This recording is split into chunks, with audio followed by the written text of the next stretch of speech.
All right, what's going on, everybody? Welcome to Women of Standard Net. Listen, we are super excited. We have with us today Michelle McKinney Hammond. Thank you so much for tuning in. We want to welcome you to Intimate Conversations. Y'all know I am Carla R, the Trailblazer, CEO and founder of Women of Standard Network, where our mission is to teach women how to transform their pain into power so they then can have their perspective unlocked, their potential unleashed, and get activated into purpose from the pulpit to the marketplace. I need y'all to share. I know it's in the middle of the day, but we have relationship coach. We have she's so many things. I'm super excited. Had the opportunity to talk to her pretty much backstage. And I said, you are everything I imagine you to be. Y'all know we big on honor here at Women of Standard Network. So make sure you click that share button. I said, how much time you got? She said, let's talk. I said, my kind of girl. And so I'm super excited. Hey, Wanda, what's going on? I see y'all. Y'all click that share button. Share this on your platforms. Miss Michelle McKinney Hammond is here, and we're going to love on her, and she's going to love on us back. And so y'all get ready. Get your pens, your pads. Any questions that you may have, get ready, because she's going to answer them. But here's what I want us to do. I want to introduce her. Not that she needs any introduction, but we just want to handle her the right way. So let's go. So Michelle McKinney Hammond is known as the Queen of Reinvention. She leads audiences on a journey through what it means to be empowered, to live to their fullest potential, to be significant, acquire spiritual completion, and experience fulfilling love. Born in London, England, Michelle currently resides in Ghana, West Africa, traveling the globe from her home base. Today, she joins us to discuss her journey, her new book, The Power of Being a Woman. And y'all gonna see how much of a fan I am. I'm gonna try to stay cool. Because she's really somebody I love and admire her work, who has inspired me as an author. And y'all know we just keep it hot. We keep it 100. We are just women who love God and love people. And so without further ado, I need y'all to share, go crazy, and help me welcome Miss Michelle McKinney Hammond. Hey! Hello, how are you? We are so good. Listen, Michelle, finally it has happened to me. Right there, we met. Listen, I am so honored. One of the things I love about having a kingdom assignment, having Women of Standard Network, is I'm able to interview people I like. And you are one of the authors, relationship coach, pastor. Let me tell you something. I'm ready to come to Relevance. I'm so ready to come to Ghana. I'm like, yo. Listen, I was watching y'all online, the worship. You can't find that everywhere. And I know you know that. You cannot find that everywhere. And I was like, yo, I want to go to Relevance. And for those of you who are unaware, Relevance is her ministry in Ghana. But I want to just give you a moment, Michelle. I'm so excited. Just allow you to greet the people, and we'll just flow with this thing. Hey, everybody. I am so glad to come into your homes or your phones or wherever you are. I am in Ghana, West Africa. It is 7:41 at night. And so my day is winding down, but I am happy that I get to talk with you for a while. I'm sitting here in my living room, my dogs all around my feet. So if they start yipping, you don't, say, what is that? I got 4 Shih Tzus. And about this time of night, they like to wind up and wear each other out before they go to sleep. So I'm hoping they stay quiet till we're finished talking. No problem. Well, listen, I'm gonna show y'all that I'm a fan for real. I don't just bring people on, but I bring women who have inspired me along my journey. I know you probably just heard of me, Michelle, but I got your book, Sassy, Single, and Satisfied, in 2004. I was 19 years old. Girl. Honey, that goes to show you I'm legit. I'm a part of the original Michelle McKinney Hammond, So this book, it helped me through some really tough times. I was a new mom at 18, still trying to figure life out. And growing up in church, it's like they just want to push you to be married. If you wasn't trying to get married, I was like, well, I guess I need to be a wife. And it just helped me with so much. And then your book, Secrets of an Irresistible Woman, inspired me so to the point. And I know my light, y'all probably, let me turn this light off real quick so y'all can see this. This book inspired me so to the point, Michelle, that my book, Successfully Single, I modeled your cover. Wow. I sure did. I modeled your Look cover. you. You You inspired me so much that this is the cover. Wow. This is the cover that I modeled. So all of y'all that got Successfully Single, Michelle McKinney Hammond has definitely been paramount in my journey as a writer. How to Make Love Work. Oh, it's not a game. These are all books in my library. I pulled them all back out. Like, I gotta show the people. We rocks with Michelle for real. How to Make Life Work. And then, of course, had to get the new one, The Power of Being a Woman. So, Michelle, listen, there's so much we can talk about. I'm gonna be honest. This was the first time, and I've interviewed some of everybody by the grace of God, from the magazine that I had to now with the network. And I was like, there's so much I want to ask her.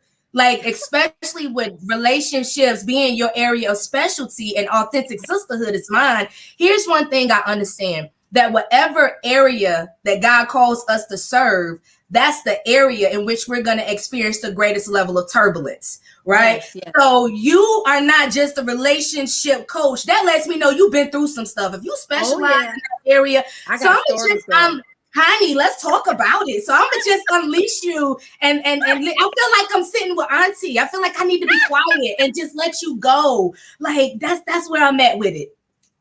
Well, my background was actually advertising, Carla. I worked for Burrell Communications in Chicago for many years. It was the largest Black advertising agency in the country. And the day that I got hired there, my boyfriend died. He had been shot and killed in Los Angeles. And so my first day of work was under the trauma of severe loss. And I was all of 20, 21, 22. And I just plummeted. And several months later, I came to the Lord because I really was suicidal. And when I came to the Lord, all of a sudden I had this mentor in my life who was telling me I couldn't fornicate, I couldn't do this, I couldn't do that. I mean, I was on my way to be a Playboy bunny, okay? So that was my background coming to Jesus. It was like, say what? And so needless to say, I had a struggle. And it was like, okay, I can give you the cigarettes, I can give you the party, and I can give you all of that, but really? So and then I was like a John the Baptist at first. I was like cuckoo for Cocoa Puffs for Jesus. Like, I came out the gate swinging. I had to get everybody saved. I told everybody they were going to hell, And here I think we all start out that way. I think we all start out that way. And Burrell Communications was like Party Central back in the day. I mean, there were a bunch of beautiful Black women working there. Everybody in Chicago knew that. All the photography reps and film reps all came there and wined and dined us all. So there was always a party, always a dinner, always free flowing, whatever you wanted in pursuit of getting our business. Okay. I wrote commercials for like Ford Motor Company, McDonald's, Coca-Cola. So, I was living. Okay. I mean, we were going to LA, going to Soul Train Awards and American Music Awards and hobnobbing with all the stars and musicians because they all wanted to be in commercials. So it was in the midst of all this headiness is when I decided to get saved, right? That's how it worked. How bad do you want me, Jesus? How bad my gosh, So, of course, one of the friends I made was Andre Crouch, and I would go to his house for Bible study, and I would drag people there, and they were getting baptized in the swimming pool. And, I was just really on fire for Jesus. But I really struggled with my life as a single woman. I really did. And as I was converting everyone around me, holding Bible class now at Burrell and getting folks saved right, left, and center, I had a whole new group of single women in Christ complaining about how were we going to find husbands right away and how were we going to live holy. Because I was fortunate enough to actually land in a group of people who were serious about living holy for Jesus. So there was nobody slipping and sliding in my group, which really heightened the urgency to hurry up and get married. And you actually been there and done that, because I was watching some of your interviews today. Like anytime I interview somebody, I just kind of go through some things. And it was this one interview where he tried it. He tried it a couple of times, and you were so graceful and so classy. Because basically, what he was trying to say, he was trying to challenge you because you're not married, but people don't know you've been married, and you're like, yo, like, what would be your response? Because people, they've come after you a few times. You got people that love you, and you're gonna have some that's gonna challenge you. So what's your response to that? I thought it was very graceful, actually. What? What's the question? Yeah, like, so basically when you were talking about like 101 ways to, what's the book you got? The keep his attention, yeah. That right there. And so the guy was basically trying to challenge you, like, well, you're not married, but you're telling them, and you're like, but I've been married and I'm single by choice. It's not that I'm single because I can't get someone. So to that person who may struggle, like, okay, I hear people giving relationship advice, but unless they're presenting this fairy tale marriage, because that's what we like these days. We like fantasies. We don't like realities. What will be your response to that? Well, I've never been married, and I've never been married by choice. Certainly not by lack of option. It's very interesting. I've had several times when I almost was there, and God said, no. And I was like, really? Come on now, Jesus. And he said, no. And I know his voice clearly enough to know when he's talking to me. And in each case, I'm going to tell you, he saved me from something that I was not aware of at the moment. So, it's not about just being married. Marriage is not the end all be all. Neither is it the solution to life. As a matter of fact, if you end up with the wrong person at the wrong time in the wrong season, it can be worse than if you were single and just lonely, whatever that means. I have to pray at this point in my life that God doesn't make me have convenient amnesia about what it feels like to be a miserable single, because I'm an extremely happy single. And I know that I'm single by choice, not by duress. And I think that actually every single person on the planet is single by choice, because somebody wanted you. You just didn't want them. I think that's good. Now, how did you get to that place? Now, let me say before that, I think what throws a lot of people off is the McKinney Hammond, but you actually took your dad's I did my research. You took your dad's last name, and it was another dad? Like, yes, my mother is married to an American, and my natural father is Ghanaian. So I honor both of my fathers because they both loved me the way a father really should. And so I honor both of them. Mr. Hammond has gone on to be with the Lord, and Mr. McKinney is still here living in Michigan with my mama. Yeah, that's what it is. So go ahead. I'm sorry. So that's where McKinney Hammond came from. But, I could have been married to somebody in Barbados. I could have been married to somebody in Ghana. I could have been married to someone in LA. I could have been married to somebody in New York. I could have been married. Okay, I would have been married. I would have been unhappy. Ali, who was it said I could have been a contender? Yeah, but be the right contender. Yeah, so I know you get this all the time. I know you get this all the time. Like, how did you get to that place of contentment where you became comfortable with your own company, where you like, yo, I really like me? And I'm probably gonna layer these questions a little bit because you come from ministry as well, and you're in ministry, and you do church now in an unconventional way, which I think is super dope, and why I want to come to Ghana. So the first part of that question is like, yo, how did you get to that place of contentment where you became comfortable with your own company? Let's start there. Well, I have to tell you, it was a process. So I don't beat people up if they're not there. I literally got to the place where, I don't know about you, Carla, but I got to the place where I got sick and tired of being sick and tired. And I basically told God that. I said, God, I'm really sick and tired of being sick and tired. If you're going to ask me to be single, I know you have a purpose for me. But you have got to make me happy in this thing, because I'm not going to be a hypocrite and tell people Jesus is all they need if I don't believe that. That I will not do. I will not lie. So you've got to prove to me that I can be happy with just you. Well, if you challenge God like that, he is up to the challenge, okay? And I believe that God said, oh, I've been waiting for you to ask me that all this time. As a matter of fact, I took it a step further. I said, I don't want you to give me a mate until you can prove to me that I can be happy with just you. And Mm. after that, God started educating me about what love truly was. He started educating me on the value of me. You know, I have a dear friend, Richard Lawson. He's married to Tina Knowles. And he said to me many years ago, he said, if I met myself walking down the street, I would want to be my best friend. I said, what?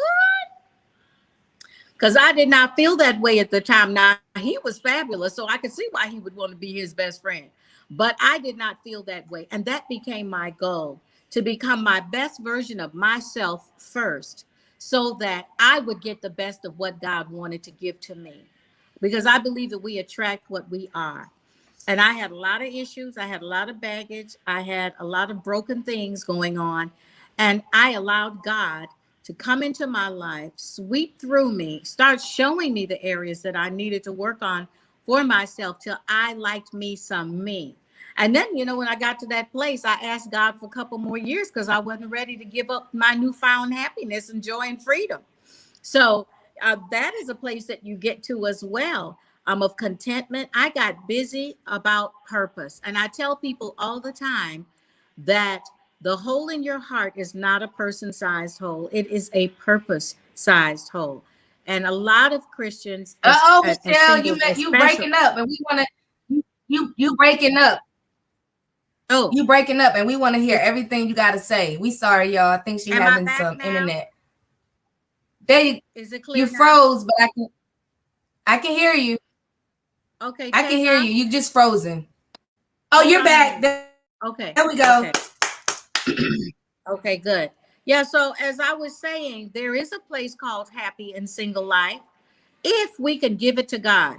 What happens with most singles is they become very myopic. I call it one tree-itis. We get to live this whole life. And if you're really honest, Carla, most days you enjoy your life as a single person. It's every now and then there's a trigger that's pushed that reminds you that you don't have someone yet. And you go spiraling down into a black hole of, oh, woe is me. And why don't I have anyone? And what's wrong with me? Et cetera, et cetera. Most days we're busy. We're depleted by the end of the day. You don't have room in your life for someone for that day. And that's the honest to God truth. And so what we have to do is stop gazing at the one tree like Eve and look at the garden. God has placed you in a garden, and Eden is a place called pleasure. So God means for you to experience pleasure every day of your life. But if you get stuck on the one tree, you will lose sight of the garden and everything else that you have access to. And so for me, it is key.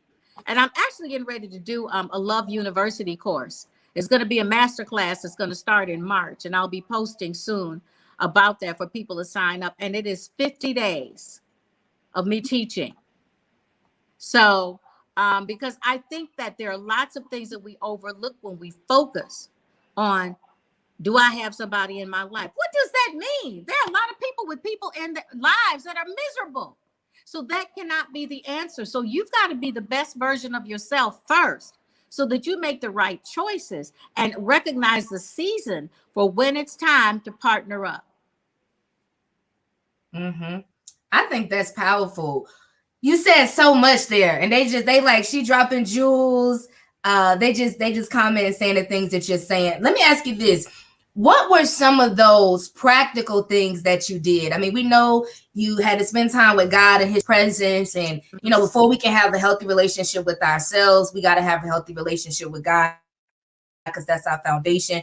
But what are some practical things you did? Was it like learning how to go to lunch by yourself? Was it talking to yourself? Was it the books you read, reading? Was it getting solid friends, learning how to be a good friend, learning how to be a solid woman? Like what did that look like for you? Well, first of all, I located what my purpose was. My mentor said, why aren't you writing a book about single life? And I was like, I can't write a book. I only do like 30 seconds. I'm in advertising. She said, girl, as much as you like to run your mouth, a book will be easy for you. It's just one long conversation. So I started writing the book and I got distracted. I wrote a chapter and I thought, oh, that's cute. I kind of like that. My first book was What to Do Until Love Finds You. Meanwhile, I do have to say that I had a solid support base of friends and we had a schedule. Okay. We had weekends booked with things to do. We were not sitting around on our butts. We planned day trips. We found things to do to enhance our life, because one of the things I realized was that I had put my life on hold. I wasn't buying jewelry because a man was supposed to buy me jewelry. I wasn't buying a house because the man was supposed to buy. And it was like, hey, I'm 30 something now. I'm still sitting around waiting. When is this going to happen? So I had a friend. He was great. He said, okay, it's time to buy a big girl piece of jewelry. We went to New York and he took me to this jewelry shop and he taught me all about buying jewelry. So that became my new little obsession, where I collected baubles for myself. And I got to tell you, those baubles made me feel pretty good about me. Then I bought my own place and I was busy decorating that. And then I had my day trip. So my life became full. And then in the middle of, before that happened though, I got hit by a car. I ended up in bed for a year and a half. 3 surgeries later, I finished that book. After I finished that book sold out of 12,000 copies in 3 weeks, Carla, and I was an unknown author. The publisher was freaking out. Well, how does this happen? Nobody knows her. They weren't stocked up. They were running through the stock room with orders coming in from the left, right, and center. That book has sold over 200,000 copies worldwide now, as you know, and been translated into different languages. All of that to say that that changed the course of and trajectory of my life. All of a sudden, I was splashed on the cover of Today's Christian Woman magazine. Next thing, I was invited to tour and speak for Women of Virtue. I hadn't planned on being a speaker. I hadn't planned on any of that. And here was my publisher saying, what's the next book you want to write? And I was like, I got to keep this up. So all of a sudden, you know, the Bible says the blessings of the Lord will overtake you, that goodness and mercy will follow you. And so if you just can position yourself and say, God, I'm open to the life you want me to live, he will swoop in and do stuff you did not dream of. And I'm telling you, I didn't have time to think about a man for a while. I really didn't. When I did finally stop and it was over. So yes, the practical things were strong support system, you know, making plans, filling those empty spaces, getting involved in purpose, you know, and I'm telling you, it makes you come alive in a whole different way, and it gives you discernment, because when you're in purpose, you're not desperate. Desperation diminishes discernment. And every time that I allowed myself to be distracted from purpose was when I would get in the wrong relationship. So I learned after about 2 or 3 times to stay focused on what God wanted to do in my life. And as I allowed him to heal all the other little issues in my life, I started making different decisions. I think that's powerful. And even the thing when you talked about how you had to deal with the heartbreak, because I wrote some, as you know, some books on singleness too. And one of the things I encourage women to do is like, let's heal. Like we got childhood trauma, you got trauma, daddy issues, gotten old. Come on, daddy, you end up dating your daddy. You're like weird stuff, the whole family dynamic and all of those things. And so how did you learn how to defy the odds and remain focused on your assignment as a speaker, author, and a leader? And now you're pastoring. Like, even, you know, that was back then in your 30s and you're seasoned now, but I'm sure distractions hit all of us. So how have you solidified, you know what I'm saying, like maintain your focus over the years of being in demand and selling over 2.5 million copies of your book, but still maintaining a level of humility and grace and keeping on in the midst of life's transitions? How do you do that? Well, first of all, I know it's not me, and I feel honored and privileged every time I get to minister to somebody. For me, it's as new as the first day that I was invited to speak somewhere. It never gets old. I get just as nervous. I'm up all night the night before. God help me. You know, I don't want to show up empty-handed. These are your people. They're precious to you. I've got to feed them your word, you know, and I have to be authentic and I have to be uncompromising, you know. So a lot runs through my mind. But for me, it is a privilege to serve people for God's sake. And that is it for me. And also, I have to say that I still minister to an audience of one. Ultimately, I want God to be pleased. You know, I want him to like what I said.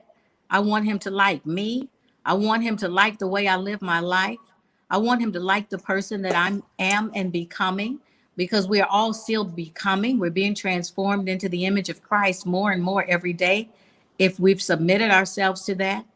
Um, and I have to tell you that most of the time, my days are so full that I don't really have time to think about, oh, when is he going to show up? I can't tell you the last time I prayed for about a husband. I haven't prayed about a husband in years.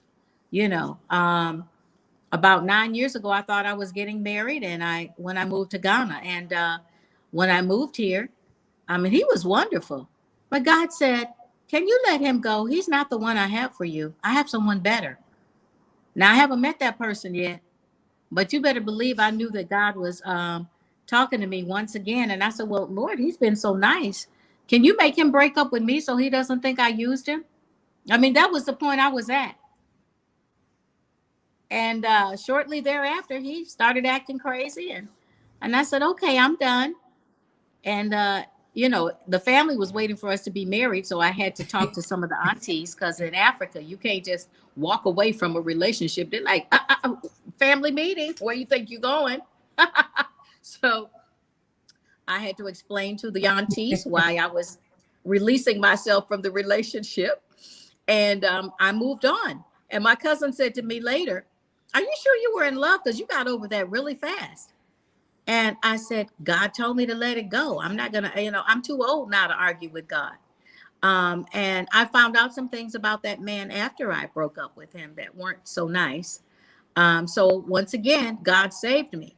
And, when you get to the place, Carla, where you're walking with God and he really is your first love, he makes you discerning. And you trust in the Lord with all your heart and lean not to your understanding. I know what that means to do that. And, you can't pay for peace.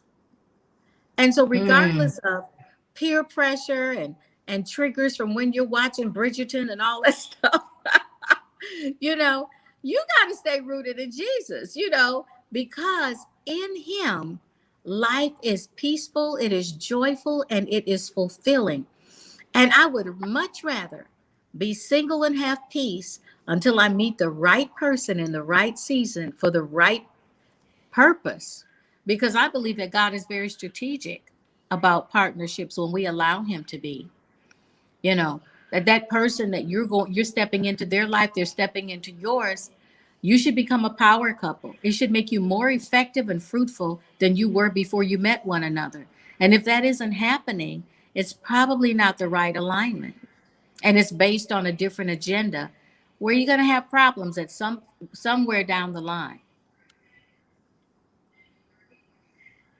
So for me about now, if I met someone, my whole examination would be about what I can add to them and what they can add to me. I don't need any subtraction at this point.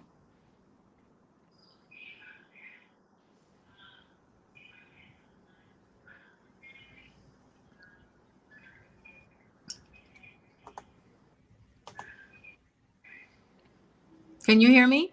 Uh-oh, it was breaking up for me. Okay, I can hear you. I can hear you now. Did you pause? Because I was making sure. It's just breaking up a little bit for me, but I don't think it's breaking up for people. So that's why I didn't let you, I didn't interrupt, because I think on my end it can kind of get choppy, but for the people it's good. So let me ask you this, and this is a real question. Because I remember like early on just being a young woman and being in ministry, growing up in church, loving God. And it was like, I got so sick of, oh, you're going to be a first lady and a pastor's wife and God is gonna, and it's like, it just kind of made me feel like I wasn't enough. Like, okay, if you're not married or if you're not, what I'm saying, or feeling like your relationship got to be so public and you got to let everybody know what you're doing. It's like, I'm the happiest now than I've ever been. So I totally can relate to everything that you're saying. But did you ever get like any kickback from church leaders? Your message, being that your message is not like, yeah, get married, hurry up, and God, you're like, yo, find yourself, find your purpose. And I asked this question because I remember going to singles ministry at my church years ago, and my pastors at the time who were married would come in and they would talk all this marriage talk. And before going into the singles ministry, I would be so excited and thrilled and vibrant and having a good day. And by the time I left out, I was depressed because all they talked about was marriage and relationship. And I was like, there's just other things I want to do. I want to write books. I want to travel. I want to speak. I really had purpose on my mind. And I remember feeling convicted by or condemned, not convicted by God, but condemned by church people because I had other things on my mind that I wanted to do.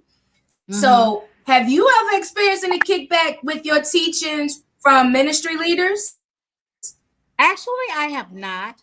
And when I started, there was not a lot available for singles at all. So I ended up actually speaking at a lot of general women's conferences, and a lot of single people would come and say, finally, there's someone here to speak to us. But I still had to have a broad message because there were a lot of married women there as well. My whole focus for singles and married is pretty much the same message: get a life, because the man in your life is really the frosting on the cake. He is not the cake. And even in a married setting, if you make that person, that man, the one that's supposed to fulfill you and give you joy, you are in trouble before you begin. God did not create him to do that, number one. And so he will allow that man to fail you. You know, when it talks in the in Genesis about your desire toward your husband will rule over you. It's not talking about her wanting to run her husband. It's about her desire for that man to be what God only could be in her life would rule over her. And we are now no longer under the curse. So we should never feel that one man can be our everything.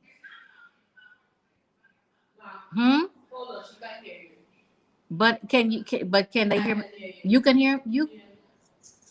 Yeah, keep going. Keep going. I can't hear. It's going out for me, but it's not going out for the people. You can keep going. Okay. So, as I was saying, the man or the woman, if you're listening, men, cannot be your everything. God will not share his glory with another. He will never allow anyone to be your full completion. Tom Cruise said, "You complete me." Well, that's impossible. Only God completes us. So when I started talking about purpose and relationship and intimacy with God, it was like, I think they felt it was like a breath of fresh air. I think most churches did not know what to do with single people. When they were married, a bunch of married folk, their solution was, well, we just got to find you the right one. Well, first of all, everybody's not getting married. The Bible is very clear on that. It says in the last days, 7 women will cling. They're telling you already there's going to be a 7-to-1 ratio in the last days. And we know we're there. 7 women would cling to one man and say, "Give me your name. I'll pay for my own bread. Just take away my reproach." Why is it a reproach? Because the mindset is that you are incomplete without someone. But it says, "In Christ I live and move and have my very being." So how can a man or a woman be your completion? You can't live and move and have your very being in another person. So obviously they cannot complete you. And we've all been in relationships and found ourselves wanting. So why do we keep buying into the lie that if we just have somebody, we'll be happy, when that's not been true?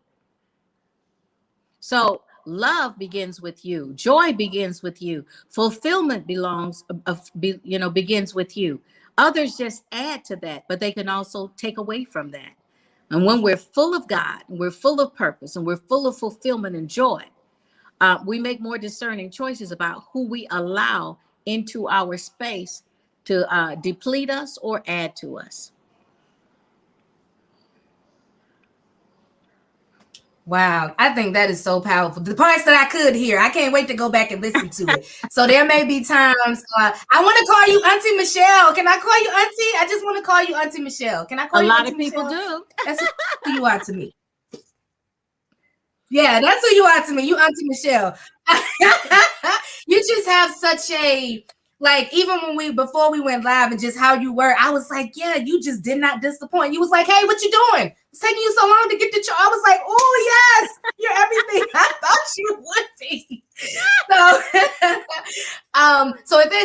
time when it goes in and out for me. I might be looking weird. I'm just smiling because sometimes it goes in and out and I can't hear, but the people can hear just fine. So that's all that matters. But we got to get to your book, The Power of Being a Woman. And I want to read something that you put in your book. You said, the power of being a woman, embracing the triumph of a feminine spirit.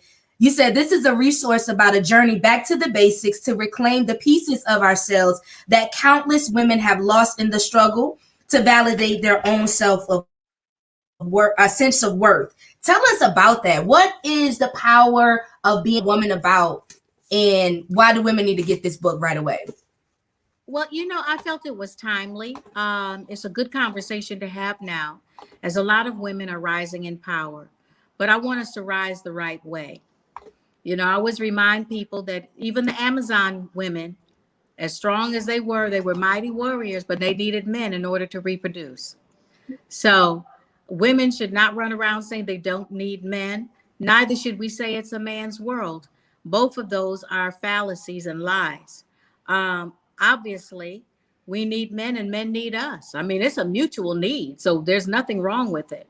And it's not a man's world because God has made women to be exceptionally powerful as well. We see women in key positions all over the world right now. We have a woman vice president in America, and we have prime ministers and mayors and governors all over the world. Women leading. The two countries that did the best during the outbreak of COVID initially were run by women. So we have a lot to celebrate as women, and we need to be aware of our innate power so that we don't go flexing external muscles that turn people off, because we are intrinsically powerful. We don't have to do power. We are powerful. And as we understand that and walk in it, knowing what our giftings are, knowing the areas that we're excellent, staying in our lane, and empowering the men around us as we move forward. Because trust me, powerful women without strong men ruin society. You need both, okay? Or you just raise rebellious children who lose their mind, and you'll be wondering what happened to your community. So we need to be a strong power unit together. When you look at a battery, it's got a negative and a positive, and that's how God created us, to be complementary powers together. When we combine our forces, what we have to understand is that women are not second-class citizens, and they were not a second thought to God. When he created man, woman was already inside of man. When he said, let us create them, male and female. From the very beginning, he said that. So the woman was even already existing within the man before she manifested outside of him externally. Once we understand that and know that she was created for the man because the man could not complete specific assignments without her assistance, then we know how powerful we are. And if that is not powerful enough for you, every person walking on the face of the earth had to pass through the womb of a woman, including Jesus. So I don't know how much more power you need to feel. And then the fact that, we have intuitive powers, we have a power that is actually more powerful than authority, called influence. What made Pontius Pilate wash his hands of the whole deal with Jesus? A note from his wife. Wars have been won because of women. Wars have been fought because of women. So who told you weren't powerful? We just need to know how to use that power. I live in Ghana. We have a proverb in Africa that man is the head, but woman is the neck. And whichever way the neck turns, the head turns. So we've got to turn the right way in order to make the man function the right way, so that we're all safe and secure in our society and in our world. I think that's everything you're saying is just so powerful. And let me ask you this: what about do you feel that as we as women really grab hold of our true identity, we can experience stronger sisterhood? Because I know, like, Most that's my path. definitely. Yeah, let's That talk about that. Yes, that ends the competition. And I do have a chapter in the book about that. Sister to sister, I talk about the power of motherhood. I talk about the power of submission. I talk about the power of praise. I talk about women and the power that we have collectively together, because women teach men how to treat us by how we treat one another. So we really have to honor one another and know there's no competition. We all have different strengths, and we should be partnering up and moving mountains together.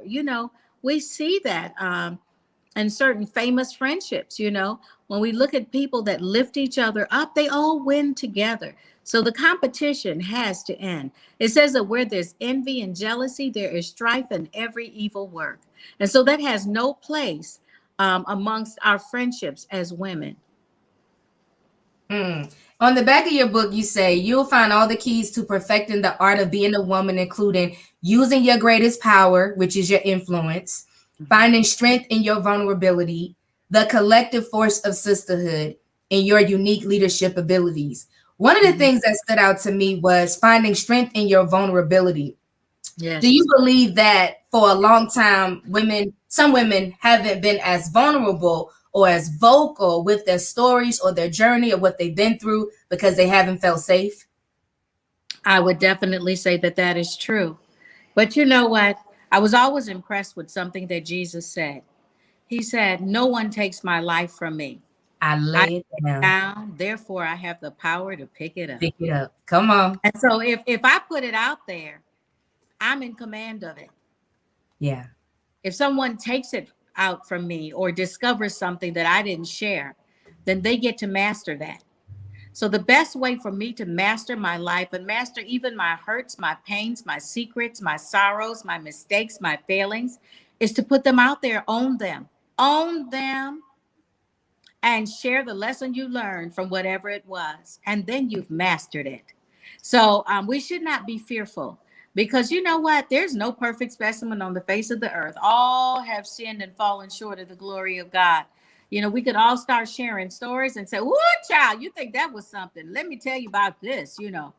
So, it's part of who makes us who we are. The Japanese have a very special art for taking broken pieces and filling them with gold.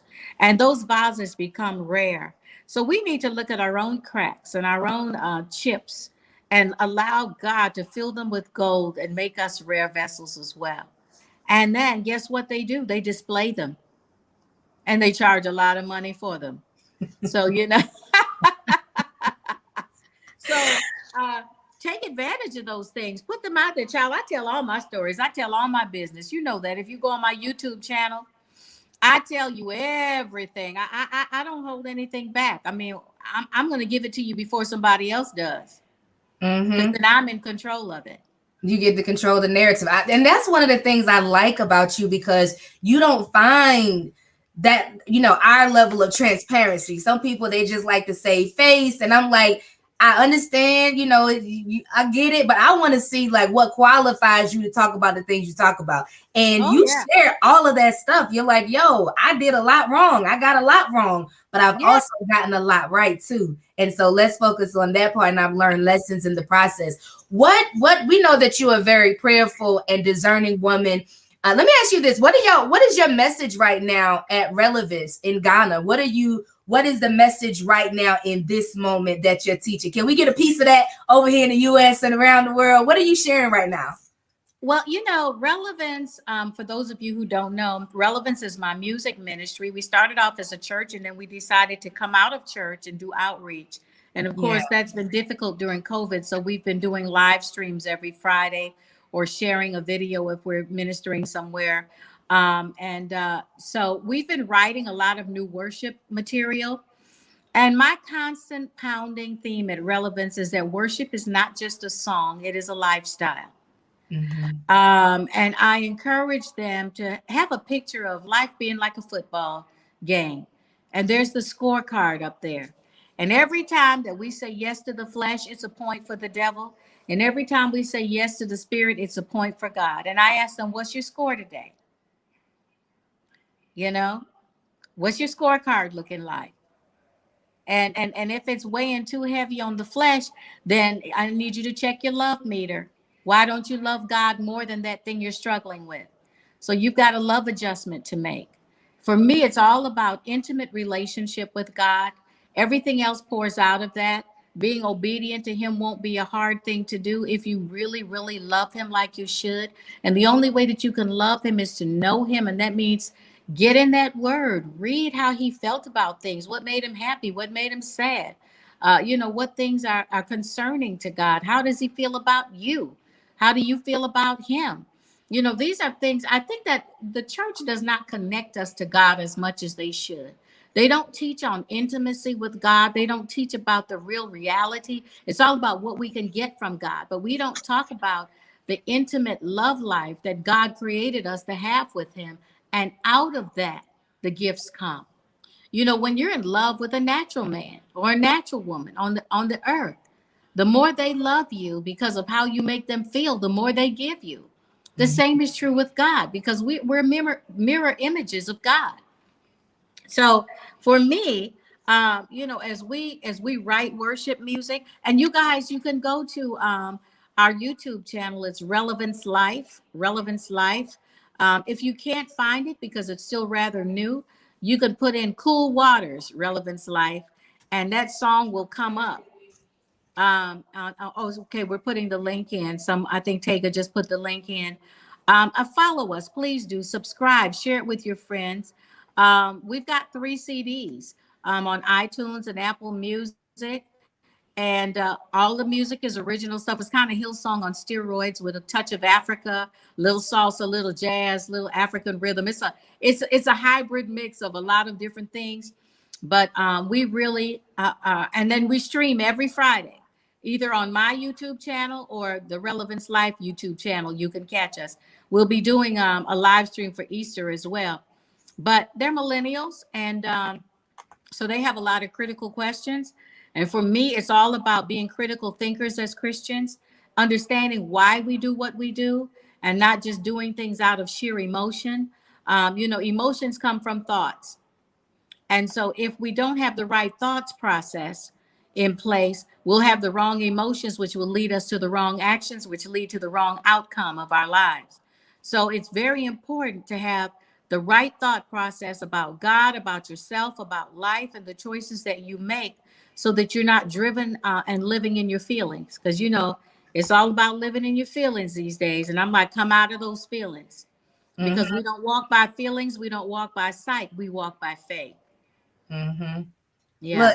Look, once again, I want to encourage you guys, make sure that you get the power of being a woman. You can get it. Michelle, give them your website real quick, and I know they can get it from Amazon, and then tell them how they can get involved in the book club. And guys, while she's doing that, go ahead and put Michelle, you cool with answering a few questions if they got some questions? All right, y'all go ahead and put y'all questions in the comment box, and Auntie Michelle gonna answer them. And so go ahead and tell us how they can get the power of being a woman. And then I'm definitely gonna push your other books too, because I'm like, yo, get all of them because you can log on. You can log on to my website at michellehammond.com. And when you go on, there's lots of resources for you there. There's the power of being a woman. There is I'm going to be doing Love Month, actually, Carla, this month. Every Thursday, I'm going to be going live talking about relationships. And then, like I said, I'm going to have a relationship masterclass that will be available in March. So I will be announcing that soon so that people can get signed up for that. But when you go onto the website, just click on MMH University Academy, and you'll see all the programs that are there for you. There's book clubs with my novels, so you could get a group of people together and have a book club. If you do that and you get over 15 people in your book club, I will come to your book club on Zoom for one session and field questions and answers. So I have 2 really juicy novels, The Last 10% and Playing God. And they are urban tales of women in different various types of relationships and friendships that are having struggles and finding their way through and living life. And I've done 2 book clubs already with them, and it just pushed everybody's buttons. So it's really a great read and a great topic to do a book club with. And so as Carla has brought up so many of my books, I'm working on Carla, I'm working on a program with how to make life work and how to make love work. Yes, I'm working on that. So I'll be announcing that soon too. COVID has pushed me to the limit on actually getting to on my computer and having to come up with classes and curriculum to offer to people so they can feed themselves in the various stages of lockdown that we keep going in and out of. I think that it's let people be much more thirsty for knowledge than ever before. And so, I've just been working on ways to feed people. So there's all kinds. When you go on my website, there's master classes you can purchase that are taped, and so you can do them at your leisure. And there's audio books. There's music. The relevance music is on there as well, so you can download songs. Lots of stuff. So if you log on there, that is the place. The power of being a woman, if they purchase the book and send the proof of purchase, we will send them a link. We've got a couple more sessions that we're doing. I think we're on chapter 4, and we're literally doing one chapter every other week. So women log on, and we have a discussion for an hour about that. One of the things I do like about the power of being a woman is you have like study questions or reflective questions at the end, and you open each one of them up, each chapter with a poem too that I think is so beautiful. Is that that's all you? Yeah, that's all me. Okay, Auntie, I love it. I love it. I love it. Now you decided to do something different too. Like this is your, correct me if I'm wrong, but this is your first book where you self-published. Yes. Why was that so important for you? Well, it was published years ago, and I went to my publisher and I said, I really feel that now is the timing for The Power of Being a Woman to be re-released. I think we should recover it and re-release it. There's a lot of movement in the world. This was the year of the woman and all of this. And they said, well, we were looking at doing that in 2022. And I said, I don't know what the conversation is going to be in 2022. This is the conversation now.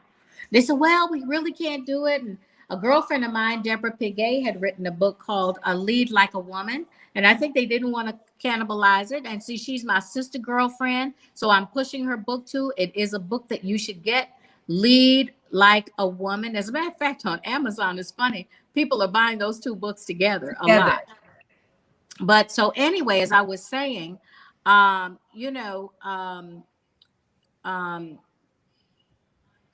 I was. Oh, so they said that they couldn't move past 2022. So I said, well, you know what? I feel it's such an important book. Can you give it back to me? I'd like to re-release it myself. And they said, sure. So they gave it back to me. Wow. And that is how I ended up self-publishing. Oh my goodness. So that y'all need to buy the book so I can prove my point to them that it's an important conversation. Oh, it definitely is. Like, I had to get mine. I was like, yo, yeah, I had to get mine. I'm super excited. I'm on like chapter, I'm on Taking the Lead. So I'm still reading it. It's fairly new. So I'm still wonderful. I'm on Taking the Lead. Really, really good. I love how you start out with, and I did this in one of my books. I love how you take us back to the beginning with Adam and Eve. Like the foundation is so important. And I think sometimes people miss that. But we do have a question. Okay. All right. And this is from Talia Thurston from Fayetteville, North Carolina. She said, how should one navigate purpose with balance in marriage and 4 kids? I think can't find. Hold on a second. I had to switch my internet and now I've lost the what happened? Okay. See, I thought it was on my end. I wasn't sure. They said she is. Oh, there we are. Okay, there we go. All right. So we have Talia Thurston. If Taylor wasn't around, I wouldn't be able to find my head, okay? And look, this is actually my sister. You saw her. Remember we was having some technical issues and I got somebody to come in. So this is my sister Talia. She's from Fayetteville, North Carolina. She said, how should one navigate purpose with balance in marriage and 4 kids? I think I'm doing pretty well, but I do have moments of frustration in the mix. You know, I covered that in a chapter in The Power of Being a Woman. And I took a look at the life of the Proverbs 31 woman. There's a season for everything. And I think the big question becomes, can we have it all? And yes, we can. We just can't have it all at the same time. And I think that where the enemy pressures us is he always keeps us focused on what we're not doing or what we can't have in the immediate versus being grateful and enjoying and embracing the season we're in, understanding the purpose of that season and staying focused to staying in that lane for now, knowing that if you keep driving, the lane is going to curve into something else. So I think that a lot of times the pressure that women feel is they've got a dream of something else they want to do, and their family is pulling at them. And so they get torn between their desire for that thing versus taking care of family. I say take care of family, get family out the way, and then be free. Because the older they get, the more time and leeway you will have to begin to pursue your dreams. I believe that the Proverbs 31 woman, her children rose up and called her blessed, and her husband did too, is because nobody felt ignored and overlooked. She understood the season that she was in and applied herself to that season. When it was a season as a newlywed to establish her home, she did that. When it was a season to just focus on those babies, because those years go so fast and you can't get them back, she did that. As they got older, she started nurturing and teaching them, while she started being a bit more entrepreneurial and training them at the same time. And when they left the house, she opened her arms to the needy. So there was a progression to her life. And we have to believe and understand that life is not a sprint. It is a marathon, which means there's plenty of time to get everything done. God redeems the time of fulfilling purpose, because he's never going to give you a purpose that makes you reprioritize and do the wrong priorities. So, he's not going to, I find a lot of women say, well, my husband isn't letting me do my thing. And it's like, well, maybe it's not the season to do your thing. And he'll release you when it's the right season, because God uses those people in our lives sometimes as timers. Yeah. So we could have a dream, and it might be a dream that's not coming, that's for 10 years later, 5 years later. So we've got to go back and ask God, when you said that, when did you mean for this to take place? Because we like to kick into action right away and, be like Sarah and make life happen and cause a mess. Mm-hmm. Wow. Woo! I think that was, listen, y'all, make sure, Talia, did that help you? Make sure that you go to michellehammond.com, get her book, The Power of Being a Woman. Some of my favorites are, I'm going to give them to you, because just get your collection going. Put them on your list. How to Make Love Work, How to Make Life Work, Secrets of an Irresistible Woman. I am Michelle McKinney Hammond down. Like, I really, really like the way you write. And that's one of the things that inspired me as an author. Like, yo, I could just be myself. Like, I fell in love with you in 2005 when I read Secrets of Sassy, Single, and Satisfied. I mean, like, because I was like, she is just telling it like it is. Like, oh, I could just, I could be good the way that I am. I'm enough. Okay, cool. No problem. So we definitely want to encourage you guys, get your book, get your copy. If there's any other questions, you can put it on the screen. But here's what I want to say to you, Michelle McKinney Hammond. Dr. Maya Angelou says it like this. She said, our legacy is every life that we touch, right? And I know you and I just met today, but I am definitely a part of your legacy. I'm trying not to cry. I'm definitely a part of your legacy, because your life, your style, the way you teach, your no-nonsense approach, you actually helped me be okay with being me. Really be okay with being me. And that when I tell y'all, there's so many people on my journey, mentors from afar. There's so many, it's too many to name. And you are definitely one of them. So when God gave me intimate conversations, I was like, yo, we got to talk to. When I was thinking, when I saw you was coming out with the book, I was like, perfect. Let's talk to Michelle. And so your legacy it's not by chance that you are doing these classes, these trainings, these academy. That's a part of your legacy. So when you're long gone, the next generation will know who Michelle McKinney Hammond was. They'll be able to tune into relevance music. They'll be able to experience authentic worship. And so I want to say thank you on behalf of all the women tuning in, all the women here at Women Outstanding Network, all the women who will watch the replay, and the men. I want to say thank you for the press. Thank you for not giving up. Thank you for, I'm about to get emotional. Just thank you, because like I interview people that I like for real, people that have been a part of my journey. And too often we feel like a person has to be in your reach for you to lean and glean. And that is not the case. I tell people that you got to stop looking at books as a books. To some people, many of your books served as a lifeline for me. It wasn't just words on a page. It was literally God saying, that's a lifeline. Like I got books now that I buy and I might not read them. I'll put them on my shelf until it's the season for it. But when I'm going through, I don't got to go to Barnes & Noble. I go downstairs, look at my bookshelf, and the answer is always there. Of course, I go to the word. You know what I'm saying? We get that. That's the foundation. But when I need it more practically, like I learned from other people's stories. Like, yeah, I appreciate Sarah and them. I like that. But every now and then I need to come across a Michelle that I can see and be like, yo, she gets it. And then it leads me back to the word to go deeper. So all of us are a part of your legacy. And I just want to say thank you. Oh, thank you. That means so much to me, you know. Because every now and then, believe it or not, we like to know, are we okay? Is what we're doing really touching anybody? Are you still relevant? Absolutely. You are still relevant. I'm 36 years old and you are still relevant. I'm in that millennial age. Praise God. You are definitely relevant. Please don't stop. Please. Okay. Well, and I want to just invite them to join my lives because I'm going to be giving away some free gifts on those lives starting tomorrow. Yeah, Thursday on Facebook. So, you know, Facebook, where else you take her? Instagram, YouTube. She's correcting me because see, I'm That's all right. We all need help. I probably I done came up here with and got cried, you know.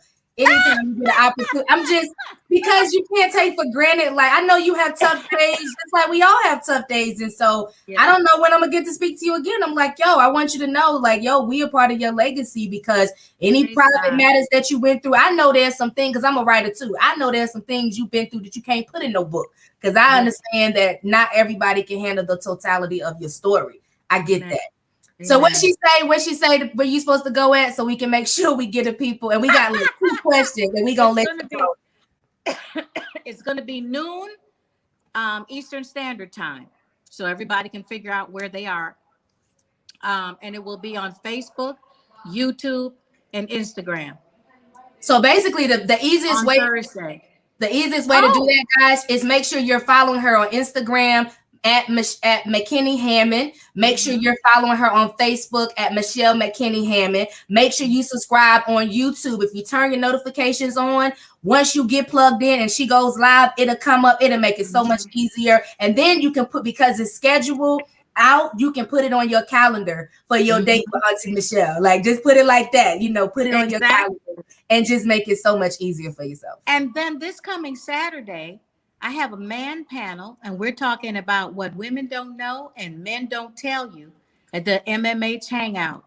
So you need to get registered for that. You can go to Eventbrite, or are you putting a link in the think tags? Tega's putting a link in. You can register to sign up for that. It's this Saturday. That'll be at 1:30 Eastern Standard Time. So that's and it's free. It's free. And I've got 2 men that are going to just knock your socks off.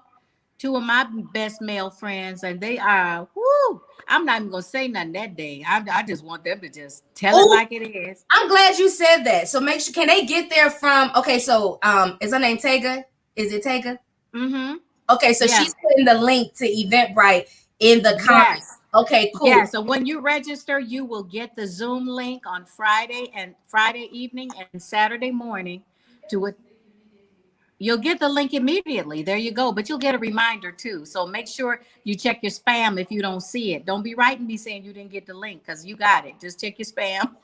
Look, that brought me. Look, and, somebody said that they met you like 20 years ago and you have not aged a bit. It was Tanya Dixon. And I thought that I was like, because you know how you don't know. You know Photoshop and these filters, child. You just don't know. So when you came on, I knew it was you by the signature hair. But I was like, she looks so young. Like, listen, whatever you doing, package it up, put it in a bottle, and send it back to the US. All right? Hey, you know what?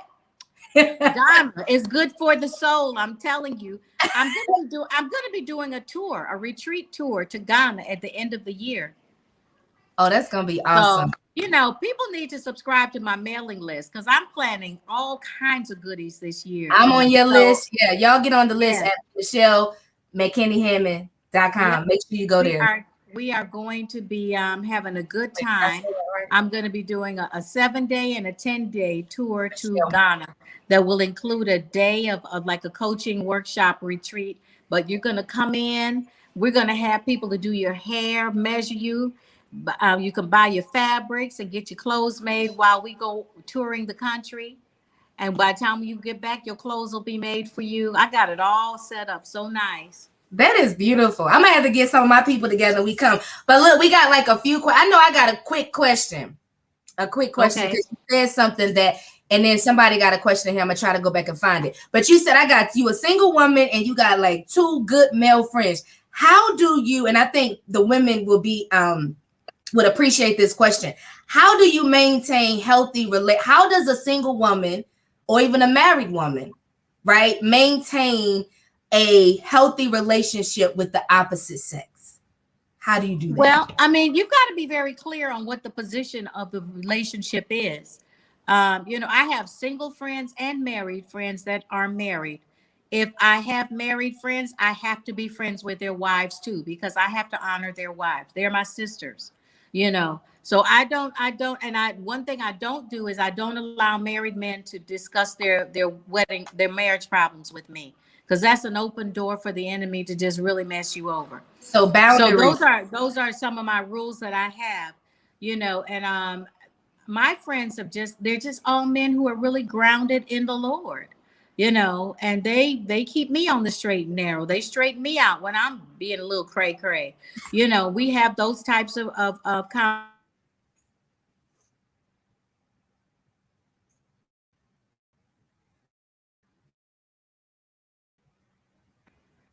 to bring balance to your life. You've got to have friends that are members of the opposite sex. You cannot live in this myopic space where all your friends are women or all your friends are men, because you learn about men from men. You will not learn about men from women. You will not. Unless you're Mhm. talking to me, because I learn from them and then I just tell you what I learned.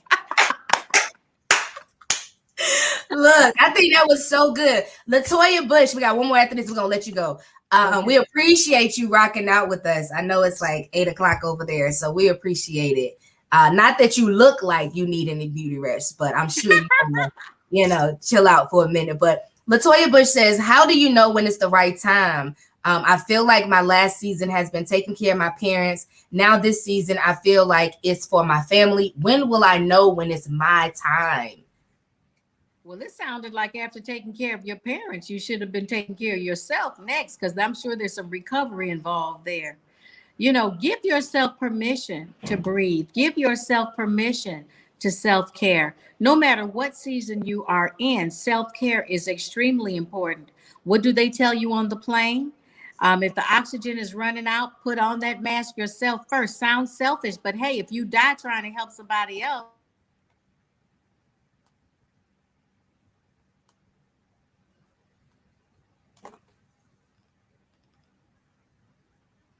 that you take care of yourself so that you're available to help others. Mm-hmm. That's good. Last one, Miss Beatrice Graham. She says, "Can you be sassy, single, and satisfied after an abusive marriage for 40 years at 65 years of age?" Yes, ma'am. Yes, you can. I'm 63, so I'm still sassy, you know, and what a great recovery you can have. I know that you probably have some things to share, and congratulations for getting out of that situation, because some people never have the courage to remove themselves. So I'm going to say kudos to you. And definitely, you're in your season of getting your groove back and reclaiming all those parts of yourself that you allowed to be robbed. So I say that your best years are ahead.